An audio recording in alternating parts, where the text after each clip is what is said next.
자, 그러면 우리 실라버스를 보시면은요, 비즈니스 로라고 하는 과목을 많이들 상법이라고들 많이 번역을 하세요. 근데 이제 저랑 같이 이제 공부를 하시면서 상법이라는 말은 미국에는 없어요. 왜냐하면 상법이라는 말은 한국에서 만들어낸 말이기 때문에 한국에는 뭐가 있냐면 한국법은 무슨 법이에요? 한국법은 우리가 한국법하고 미국법을 나눠 보는데 한국법은 대륙법계 국가고 미국법은 뭐 영미법계 국가다 이런 거 혹시 들어보셨어요? 이런 거 혹시 안 들어보셨으면은 한국법은 성문법 국가고 미국법은 무슨 법 국가다. 이거 고등학교 때 다 배우셨는데 중학교 때나 성문법의 반대가 뭐예요? 불문법이죠, 그죠? 혹시 네이티브 있으세요?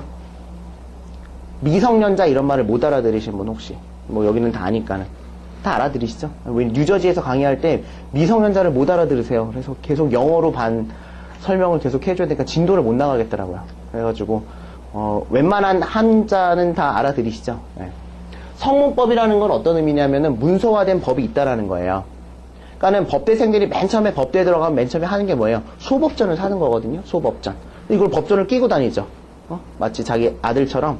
그래서 거기 보면은 뭐가 나와 있냐면 민법, 형법, 상법, 뭐 행정법 다 1조, 2조, 3조가 나누어져 있죠. 왜? 문서화된 법전이 있다라는 의미예요. 근데 미국은 뭐예요, 그러면? 문서화된 법전이 없다라는 얘기잖아요. 그죠?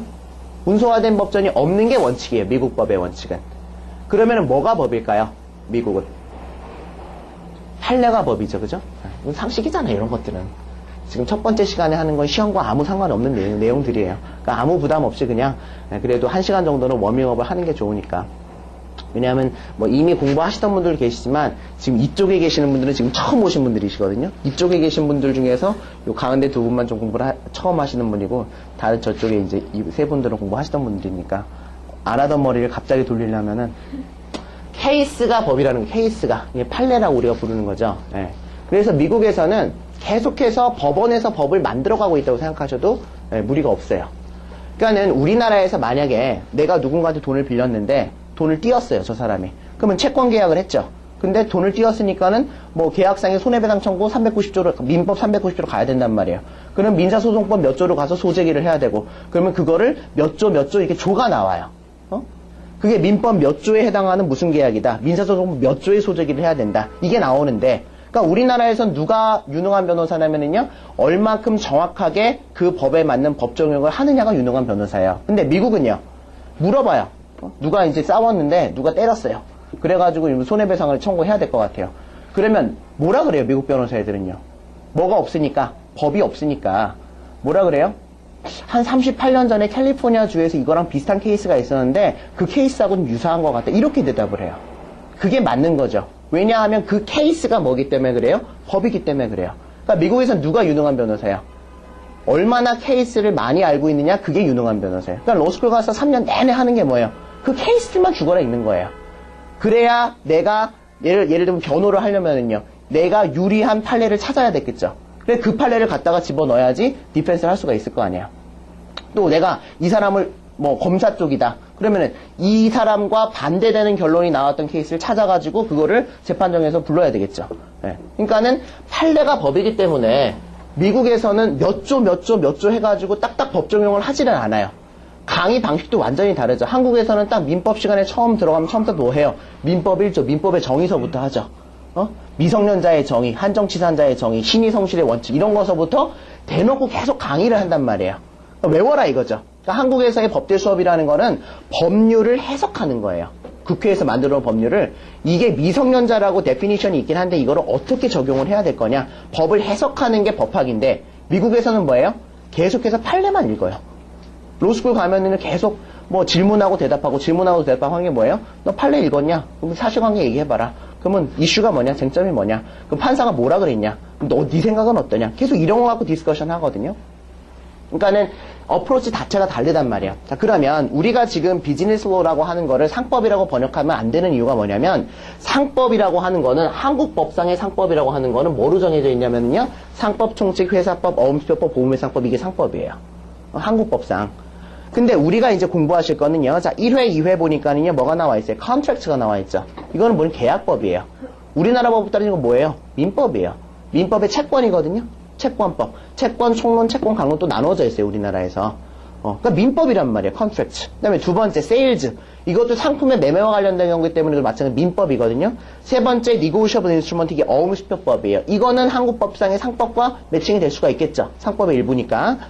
그 다음에 security transaction이라고 하는 6회차 강의는요, 담보거래법이에요. 동산담보거래법이거든요. 이거는 민법의 물권법이에요. 이거 민법이란 말이에요. property는 뭘까요? 그냥 듣기만 하세요. 뭐 중요하진 않으니까. 이거는 뭐냐면 부동산 사고 팔고, 리스 계약하고, 그죠? 몰기지 주고. 이런 것들이니까 뭐예요? 이것도 물권이에요. 부동산에. 부동산법이니까. 다 무슨 법이에요, 지금? 민법이에요, 민법.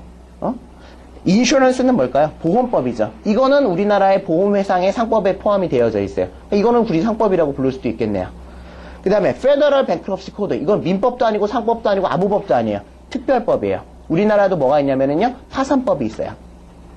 2005년도에 노무현 정부 들어서면서부터 통합도산법 만들어서 2005년에 발효됐거든요. 네, 미국 법 똑같이 베꼈어요. 거의 나중에 이제 설명을 드리겠지만 저랑 같이 공부할 때 공부 못해가지고 파산하던 애가 파산하던 친구가 한국 가가지고 전문가가 됐죠. 우리나라에 파산법 전문가들이 별로 없었거든요. 네. 그래가지고 통합도산법 만들면서 계속 공청회 할 때마다 그 변호사 친구가 나가가지고 또 얘기하고 우리나라의 상법도 아니고 민법도 아닌 별도의 법을 만들었고 원래부터 있었고 미국 법상에서도 이거는 뭐라고 돼 있는 Federal Bankruptcy Code라고 돼 있죠. 연방파산법이에요. 연방파산법. 그 다음 에이전시는 뭘까? 대리죠. 대리. 이거는 민법상의 어떤 그 총칙에 들어가 있는 부분이거든요. Federal Securities Act. 이거는 무슨 법일까요? 증권법이죠. Securities. 예? 증권법. 이것도 상법에 대한 특별법이에요. 상법이 민법에 대한 특별법이고요. 증권거래법은 상법에 대한 특별법이거든요. 그러니까 증권거래법은 이거는 민도 아니고 상도 아니고 별도의 법이라는 거예요. 자, 여기까지가 비즈니스 러예요. 그러니까 비즈니스 러라고 말하면 한마디로 어떻게 정의하시면 돼요?